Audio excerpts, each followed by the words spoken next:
Since we were talking about Crimson Desert, that's a kind of a fun little segue about patching games. I have this idea that patching games is making us complacent in the sense that The developers or players? both. For example, Vampire the Masquerade Bloodlines 2 is the reason why I'm bringing this up. Recently got an update where they just dropped their first story DLC. And in the story DLC, if you play as a completely different character from your character, but in that story DLC, you can pick up weapons. So the main thing with Vampire Bloodlines 2 is that people were mad that you couldn't use like telekinesis. Like you can only telekinesis weapons and like use them for like a limited amount of time. And then that was it. Like you couldn't pick up a bat and swing it at somebody or shoot a gun. So the latest update with this story DLC adds the ability to pick up weapons and use them normally. Also adds like a slew of different other abilities and reworks some certain things. But the most interesting thing was that it restructures the main story. So like some of the main story quests now are side quests. And one of the things that people always lamented, and I agree with, was that a lot of the side quests in that game were like generic. Oh, go here and kill this guy, or like go here, pick up this package, bring it back. They were very generic, superficial, just busy work. And now a lot of these like main quests that you had to play through originally are now side quests, and that makes them optional, but also like changes the entire framework of the game a little bit, because for a person like me that played through the game, it's like, oh, okay, that I had to play through that stuff. But like if I had that as a side quest, it's a different mindset. And it made me think somebody is going to play this game in like a year or two, because they're going to drop it. They already said the next DLC coming in June is going to be like another big major patch with like a bunch of new features and reworks and revamps and overhauls and all that shit. So by the time that this game is done, it's going to be a completely different. And for example, like Crimson Desert, how everybody's like, the game, they keep patching it, they keep adding stuff. Wow. It made me start thinking about when the expectation is that any game can be fixed with patches, it creates this like illusion that any friction that the player has with the game can be complained about, or eventually it'll be chiseled away, regardless of the intent that had on the game's original design. Because that riff and player experience of like somebody that's played, like for example, No Man's Sky. Like if you played No Man's Sky when it first launched and you're like, oh, this is pretty barren, there's not a lot to do, blah, blah, blah, compared to somebody that's playing it now 10 years later and it just got a Pokemon update. You can catch Pokemon in that game for some fucking reason. I don't know. There's a lot of shit you could do. And yeah, they had like a whole creature collecting and like battling and trading system. There's like actual Pokemon or just like creatures? Not actual Pokemon, but like creatures. Oh, okay. Yeah. I was gonna say they did a collab like that. That's crazy. Yeah, they did a whole underwater thing, a whole outer space thing. There's multiplayer. There's so much in No Man's Sky that like you playing it now compared to the persons that shitted on the game 10 years ago. It's such a different game. Or even Cyberpunk 2077, how like when that game first came out, everybody was like, yo, this is dog shit. And then now magically it's like the staple open world game, and everybody's like putting it in conversations with like Witcher 3 and Grand Theft Auto and, you know, Red Dead Redemption and stuff like that. That had me thinking that time spent on doing patches, that 3 extra years of development time to fix the game or to do that extra DLC or add these new features could have been spent on making another game. Like, you know, the expectation back in the day was that a game's done and that's it. You'll maybe get one story DLC or something of the sorts and you move on. Like people would say like this incentivizes developers to be lazy, but I feel like it's more non-committal to like the systems or mechanics, because like if you design a game to be a certain way and then the players complain, I don't like this certain thing, and you patch it and now the players are like, yay, this thing is how I like it, but that's not the intent that you had. That's also conditioning the player that they can expect that like any game, regardless of the developer, if they don't like the game, they can complain about it or be like, man, I hope that this gets patched. Like you see that all the time in like gaming discourse when like somebody doesn't like something, they go, instead of going like, I didn't like this about this game, and that's one of the things that's taking points away from it for me, they go, I hope that they can patch that in. I hope that they can fix that in a patch. I hope that they can add that. And it's like, not every game is a forever game, you know? Right. Not every game is supposed to have all these patches that drastically change the game 2 months after release. You know, that's kind of like the main point I'm trying to say, is that like I feel like sometimes there was fun in games being flawed, but now everybody has the expectation that, oh, we can fix any game. Yeah, there's so many angles that come at that from, because it's like I think about the artist's intent, right? I think about the movie Sonic the Hedgehog, the first one, right? When everyone complained that they didn't like the design, and so they redesigned it. And I'm just like, damn, that is kind of crazy. Like I get the movie wasn't like this artistic original IP, you know, but like they obviously had designed it and and they're like, they believed that this was like a good design, and then the internet tore it to shreds, and they're like, oh, okay, so you guys just want like cartoon Sonic but in 3D. All right, then I guess we could do that, you know. But you think about that with a game where it's like there is a tension between the artist's intention, the developer's intention, and then what the players find fun. You know, like let's say Kojima might want you to struggle with this part. It might be intentionally obtuse, or you know, not feel great to play a specific part, and that's part of the experience. But then players are like, yeah, I fucking hated that shit. It was trash. I hope it gets patched, or I hope there's quality of life things added. And it's just like, well, then you're kind of taking out a lot of what the intention was with some of these like mechanics. On the same note though, a lot of developers have to meet deadlines to release a game at a specific point, and the game's just not ready, but they still have to release it. And now with the advent of being able to just patch it, it's just like, okay, well, the producers want the game out before Q2 or whatever, so we'll release it, and then we can just patch it with the stuff that we weren't able to polish, you know. But that also shoots them in the foot, because it's just like the people that are there to support you day one get burned the most somehow, you know, which is almost like unintuitive, sales wise, you know, and reputation wise, because it's like, I was there day one for whatever the game is, right, and I got the shittiest version, and now 6 months later it's like 30% better, but I'm already done with it. Like I'm not going back, you know. I already gave it a 2.5 star on fucking backlog. I'm done with it. I'm not going back to replay it again. Yeah. So there's so many games. Like what's the Lords of the Fallen is one that I see get a lot of support. You know, I had that like 2.0 update. Wait, is it called Lords of the Fallen? That Dark Souls type game, right? Yeah. I think it is Lords of the Fallen. Like, yeah, that's what I'm saying. Is that like that should have been one of those like Steel Rising, Lies of P.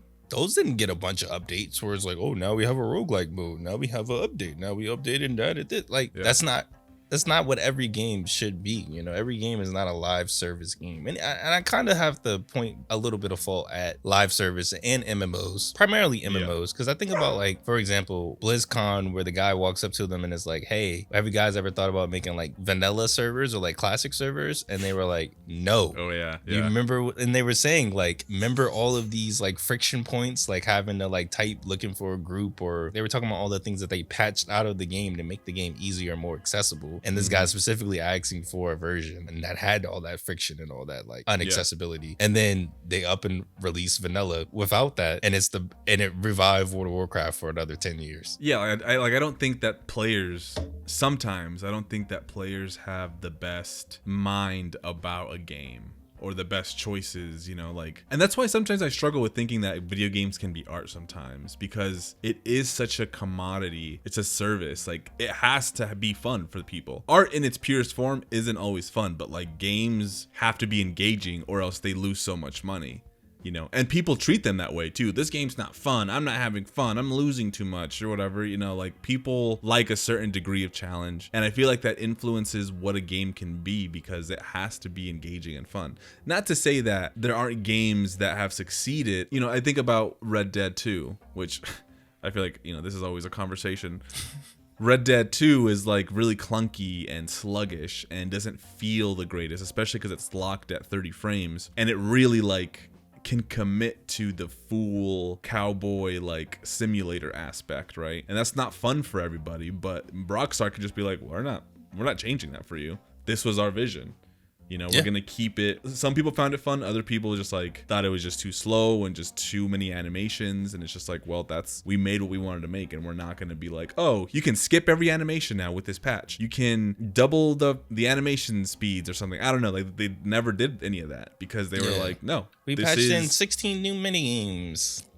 yeah, we added a whole new. Yeah, like, they didn't feel like they had to do that. Although this is the same company that fucking has GTA Online, so it's kind of like so I don't know. It's, for example, one of the very first early access games, and they're a whole can of worms by themselves, of like conditioning people to be like, hey, buy our game right now, it's in pre-alpha, but like, I promise get in like 20 years we'll finish it and add all these features and feature creep, or like get abandoned and people wasted their money on them. But like, one of the very first early access games and one of the very first games I bought on Steam was Project Zomboid. I remember buying that game back when it was, I think it was either pre-alpha or alpha, but it had like 2D sprites. There wasn't even animations for like most of the stuff, but like now there's like It switched over to 3D. There's like vehicles and there's like all these life sim elements. Like it's a completely different game from like what it was 10 years ago when I bought it. And that's kind of a good example, but at the same time, it makes me think like, will they ever finish Project Zomboid? Will there ever be a time where I can tell my friends, hey, let's hop on Project Zomboid? This is every time there's an update, I'm like, hey guys, Project Zomboid, this update's crazy. But like, they're not gonna hop on it because they're like, yeah, whatever you said about the last 12 updates, like, and the game is whatever, you know what I mean? I feel like the core gameplay loop of certain games never changes. But there's also that caveat of like, I don't think that you can patch every game to be a good game. Like you said, like imagine if Wind Waker decided to patch the Triforce Quest. I mean, they kind of did with Wind Waker HD. Probably. I don't know, but to be fair, I didn't like Wind Waker HD, so here we go. I want to talk about that. Yeah. Like I didn't like they patching to be like, yeah, people complained that the sailing was slow, so we patched in a sprint button. Yeah. People said the Triforce Quest wasn't so we patched it to where now you don't need to talk to whatchamacallit. Where I always felt that the Triforce Quest, personally, one, you don't even have to do the Triforce Quest all at one time. Like most of the Triforce like pieces, if you're exploring the map as you go along, you can find them before you even like gotta start the Triforce Quest. But I digress. Like I always felt the Triforce Quest expanded on the world and made you have to go out there and explore and get everything. Like made you get the most of the heart pieces, get the upgrades that you needed, get the things that you needed to prepare for the finale of the game, and explore the full breadth of that world and just live in Wind Waker. Making the Triforce Quest like, oh, I just got the chart and now I just get the shard and that's it. I don't got to do anything else. I'm just blitzing through this game. It's kind of like antithetical to me and personally, especially the sprint button with what Wind Waker was. Like sailing isn't a fast thing. If that was the case, I'll be riding a fucking scooter or something like that. You know, I'm sailing, right. I'm having to check my wind sails and stuff like that. That's the whole point of the game, you know? Yeah. Changing that aspect of the game changes the entire aspect of the game to me. And people don't look at it like that. They just go like, that's better because it's more convenient. You know what I mean? Like, yeah, that stuff is tough because it's like remasters are a chance for a game to be brought to a new audience, and that new audience typically has different sensibilities and expectations of games. And that's where the artistic and the technical aspect of games get sort of like muddied. Like it's hard to separate them. Like you're saying, if you change the speed of sailing in Wind Waker, was that like, oh, the director was like, yeah, I don't mind that. That was just kind of like the speed that we were able to do because we couldn't render things fast enough, so it had to go slow. But I wanted it faster back then. But now we can, like, there's so many things kind of like tied. Yeah, because to me, the sailing was like, okay, well, I'm sailing. I can look with my magnifying glass and look for different islands and see what's going on my horizon. I can take in the energy, you know. Oh, there's something right there. Let me go stop and jump over there real quick and grab that. You know, sailing so fast to whatever your destination is. You kind of miss the journey. You're just rushing to the next part. And to go back to the point that you were saying about like games as art, patches being used as a commodity, it does feel that way because especially in our live service forever game hellscape that we're in, where everybody's saying gaming is dead because my live service game sucks right now. This patch of my live service sucks, and then next week they'll be like, we're so back, Marvel Rivals is back, we got Kingpin in the game or whatever the fuck.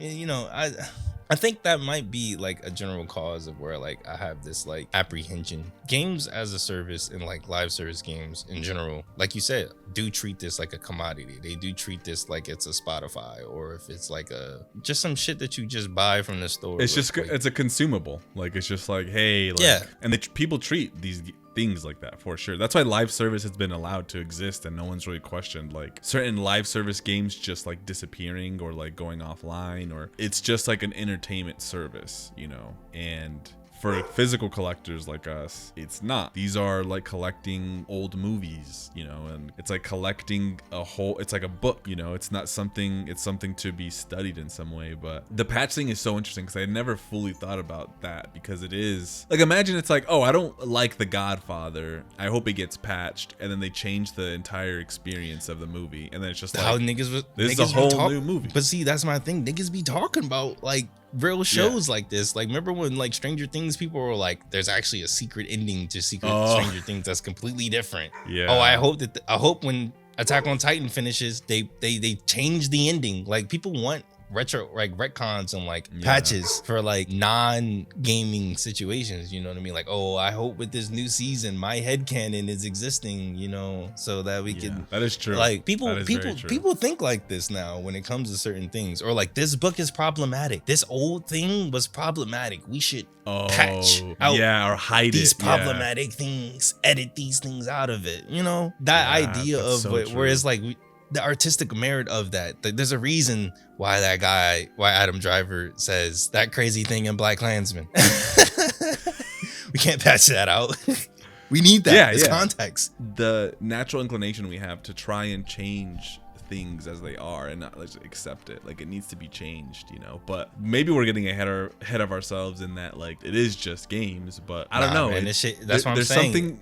It is that deep. Everything there's something to be said, right? There's something to be said about like a game coming out and it being an entirely different experience because the audience demanded it. But then it's like, what happens, Sondi, when a game series comes out and it's a new series, like it's a new entry in the series and changed everything, and you don't like it, but it's just like the artistic intent is still there. It's like Monster Hunter World is a good example, or Wild's a good example, right? Where they kind of took out a lot of the stuff that you liked and kind of streamlined it. So what do you want them to patch back in? The fucking patch in negative effects. Patch back in like just have cooking. All that stuff. You can't cook anywhere now. Fuck that. You know, and that's my thing is that, like, as a video game, Monster Hunter low-key did do that. Monster Hunter 3 was the like one where everybody was like, oh, that underwater shit, don't ever do that again. And they course corrected and they went back to basics with Monster Hunter 4 and they switched it up. And here we are today. Niggas said, oh yeah, this shit is getting formulaic. They went to Worlds, you know what I'm saying? Like, or even like Devil May Cry 1 to 2 to 3. Devil May Cry 1, they said, okay, this is cool. Then they went Devil May Cry 2 and they were like, what the fuck, what did you do there? And then they were like, okay, we'll go back to Devil May Cry 1. We'll make Devil May Cry 1 but better. Devil May Cry 3. You know, it's having the ability to have a game that you can pinpoint as like, or not even game, or like film or certain piece of like media that you can go like, this is the bad one, isn't necessarily saying that that's the bad one. You can point to it like as trying to do something different, you know. That's back of the rack in general, you know what I mean? Lost Planet 3 probably isn't a bad game. It's probably very similar to Lost Planet 1 and 2, but it's just people weren't expecting that from Lost Planet. So now I'm mad. Dead Rising 3. But you know, think about like Resident Evil 4, 5, and 6, right? It's like in some way, both the developers and the audience are responsible for the final product in some way. Because it's like, you wanted this, you wanted more action. And now we're here and now you hate it, you know, and now we're at Resident Evil 6 and it's like we did what you guys like and now we did it, now it's too far. Okay, now we gotta fucking back. And what's crazy is the fucking mind pyramid that niggas is in, and then they play Resident Evil 9 and they play Leon sections and they're like, this is the best the series has ever is. And I'm like, nigga, this is just Resident Evil 6. Yeah. I've seen that. Yeah.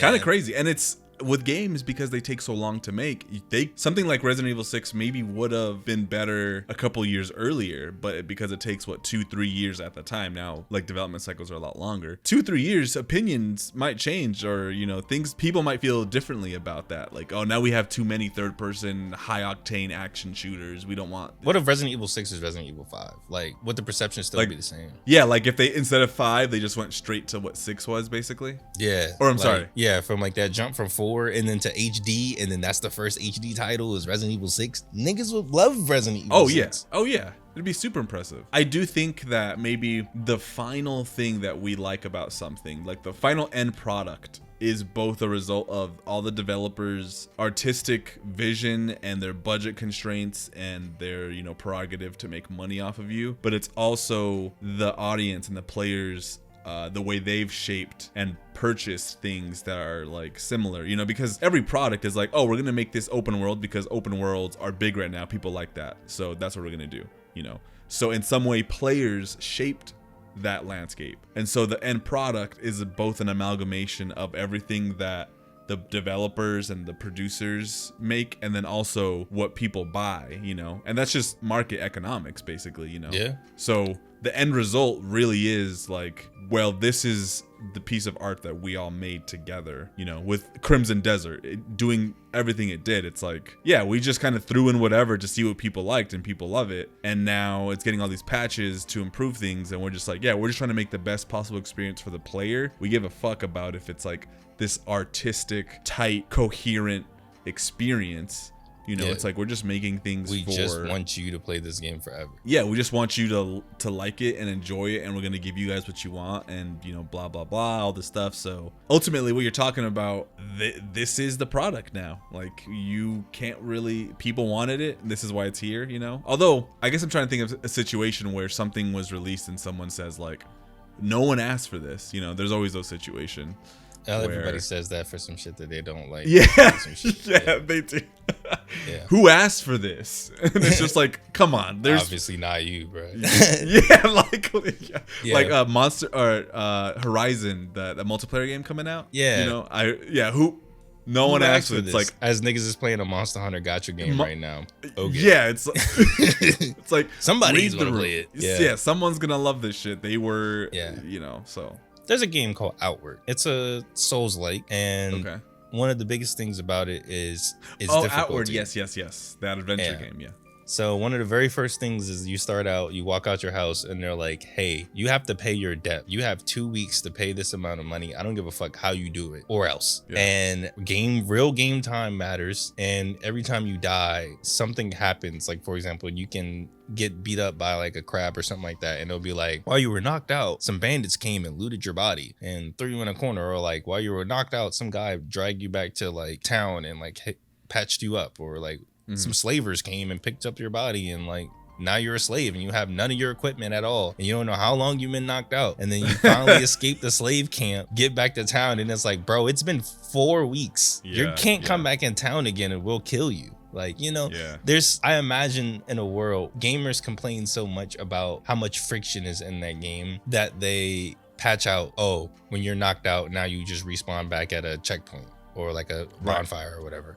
Or you don't have to worry about doing the depth quests anymore, it doesn't matter. Or like all of the different fail states that exist in that game that makes the game harder. Or like, because like one of my biggest complaints with the game was that like you had to walk everywhere, and it's a very, very big world. And what if they had a patch where like, oh, well, we added them out, you can get yourself a little donkey that you can run around with, you know? Like, they could have easily listened to player feedback, patched out all the shit that was intentional for that design of that game. But they didn't. They never compromised on their vision. I don't know. I think that's where I'm at the point now, where I'm like, I kind of respect games that refine their vision. Like, for example, Vampire the Masquerade Bloodlines 2, they're bringing it all back. It's nothing wrong with giving the player the ability to pick up weapons and use guns.